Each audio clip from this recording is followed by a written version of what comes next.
This is Sway. Sway. Sway. Sway. In the morning. In the morning. In the morning. Shake it. Wake your fuck ass up. Crust out your eyes. Sway in the morning, Shade 4-5. Heather, where do we begin with our next guest, Heather? Start with the word legend. You know, we do that every time Pete Rock comes up here. Do it ever get old though? What else you gonna say? No, not legend. Legendary. There you go.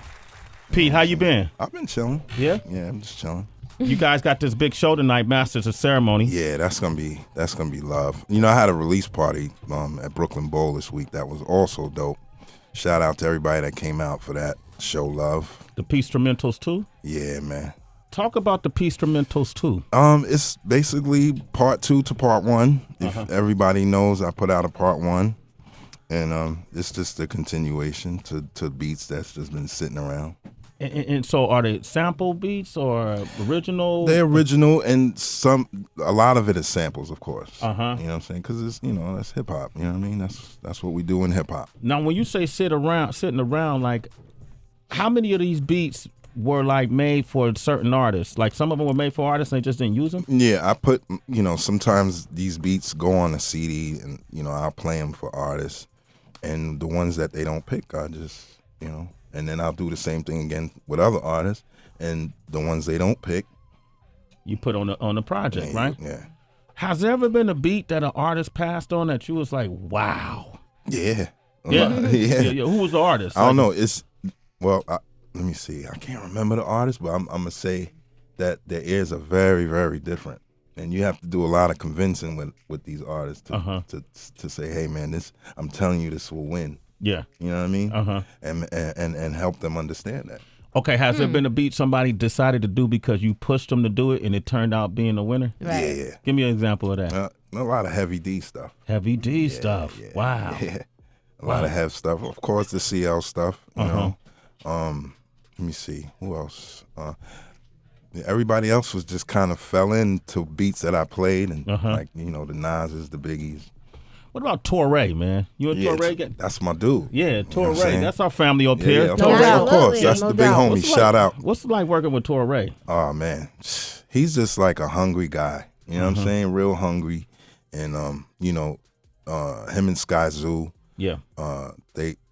They were at the release party actually, and they got busy. But I always wanted to do something with the both of them. But I did one song with Torre that I think is like, everybody, it was a buzz. It was a buzz on it. Yeah. You know what I'm saying? But we got to just continue to do more. There it is. I like that. I think what should be noted too about Pete, because he's being very humble. He being really in the studio, man. no, he is, and being in the studio with someone like Pete, he gives very good direction. I think it's one thing to get a beat from a producer and you go in and you do your lyrics, but it's another thing to sort of be directed.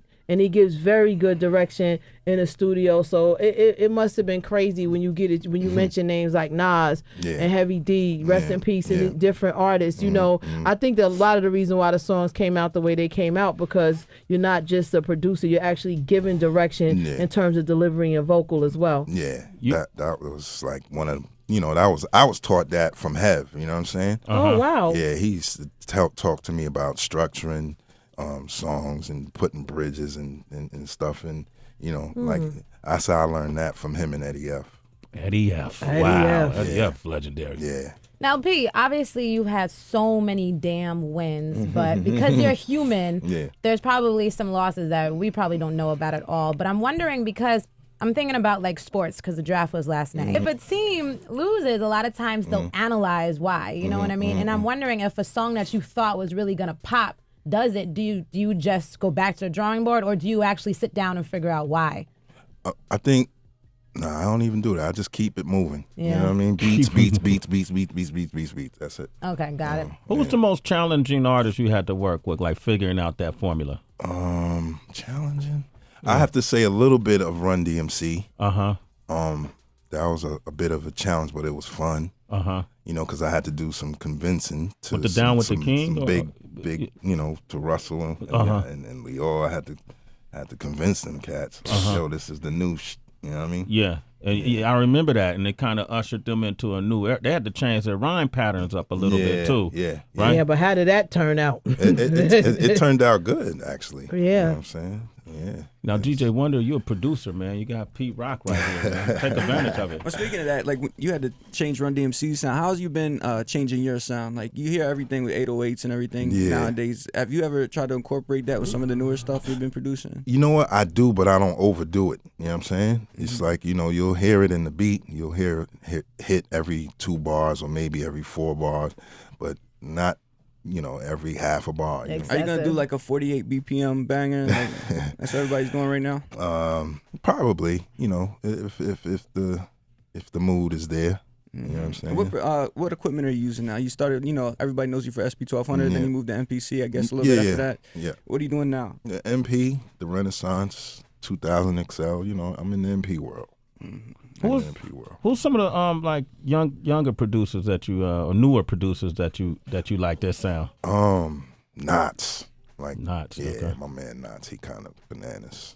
You like that trap sound? When it's done in a way where it's clever. Yeah. Uh-huh. Yeah, I like it. Yeah. Yeah. All right, man. Pete Rock is but not all of it. Not all of it. Not all of it. Not right? all of it. Be known. Not all Yeah, of it. yeah. I mean, a lot of it is repetitious because we're in an era where monkey see, monkey do. Yeah, basically. Right? And so. Well, they need to be following what Kendrick's doing. What do you mean by that? Like the music. Uh-huh. You know what I'm saying? Like how he's, not pigeonholing himself to one sound. Yeah. He's doing various things. Yeah, that's smart, right? Different things. So you get that longevity, Pete. Yeah. Yep. Y'all want to be in the game as long as me and Pete, man. Real talk. Real Receive talk. his Better name. diversify, kid. Yep. Don't get caught up in that pigeonhole. All right. Yo, Pete Rock is here. I'm opening up the phone lines. We got some fire MCs. It's to return to Locksmith. I only can have him come on so often, man, because he makes it scary for other MCs, man. I can't get guests. Guests don't want to come on the show because of Locksmith. That's true, though. He's here, though. And if you want to talk with Pete Rock, 888-742-3345. Wonder, we did something special for Pete Rock. Let's do it. Uh-oh. Pete Rock medley right here, man. Sway in the morning. That was a quick medley. Pete Rock produced beats. My thank you. Absolutely. Pete Rock will be tonight performing at the Masters of Ceremony concert at Radio City Music Halls. Pete Rock, CL Smooth, Brand Nubians, The That's Locks. crazy. The Locks, Mace. Shaba, Shaba. You know what I'm saying? Eric B. and Rakim, or is it just Rakim? You got me there. Okay, good. All right, great, good. All right, but it's at tonight at Radio City Music Hall here in New York City. Man, you want to see a great concert? Go see it. Word. Experienced veterans, stage performance, the whole nine. Pete, you got a lot of people on the line real quick. I'm gonna go through them. We got Mike from Boston. Big Mike, what up? Big Mike. Mike. Okay, that's my line over All there right, scrolling Mike. up. Peace, bro. Hold up, Mike, you there? Okay, OQ. Hold on, you're gonna have to hit it from over there. Mike from Boston, what up, man? What's going on? How you doing, man? Say hello to the legendary Pete Rock. What's up, Mr. Creator? How you doing, bro? Oh, you are the best producer out there ever. Thank you, man. I appreciate that. I got to meet you once at, I forgot what studios it was, but you were doing the Raekwon Sneakers track. Oh, wow. Oh, shit. That was, damn. I forgot that. I know where you're talking about, but I don't know exactly where in New York it was. It was in Manhattan, though. Yeah, and when I was like about 15 or 16, I wanted to get into the game just like you, so I hooked up with Octavio from Green Street Studios. Yeah, I remember him. Yeah, he was the assistant. Yeah, man. Yeah. But you're the greatest. I love all your music. You're Thank the best, man. Thank you, boss. All right, thanks for your call, man. We're gonna go to my man Ty in Arizona. Ty, what up? What up, Ty? Ty, big Ty.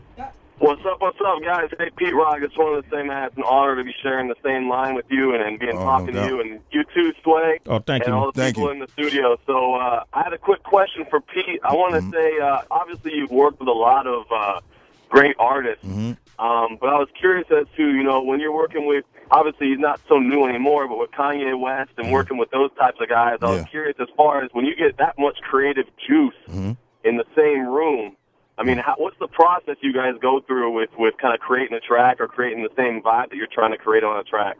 Well, we got to get through the explosiveness part first before we do that. And then, What is that? What does that mean? That means, it's just like a big bomb about to, musical bomb about to explode in the room. But then we just kind of map out the ideas, you know what I'm saying? What we doing? What we going to do?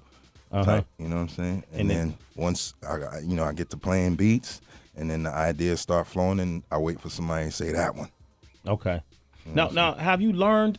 I know he's learned from you, but what have you learned from him?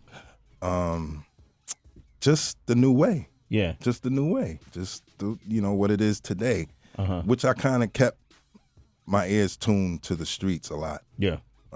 And to the radio. I listen to it, even though I don't like a lot of the stuff I hear. But then there's things that intrigue me that say, hey, all right, I can rock with this. Y'all ever have a moment where it's like, hey, Pete, I don't think that's gonna work? Hey, of course. Okay. Yeah. And so how does that happen? Like, give me an example of that. I mean, I'll put a sound or something in a beat, or that I like personally, and then someone won't like it. Yeah. And then, I'll still keep it in there, but then I'll do what they ask, with it, without it. You know what I'm saying? Just so I can have a choice.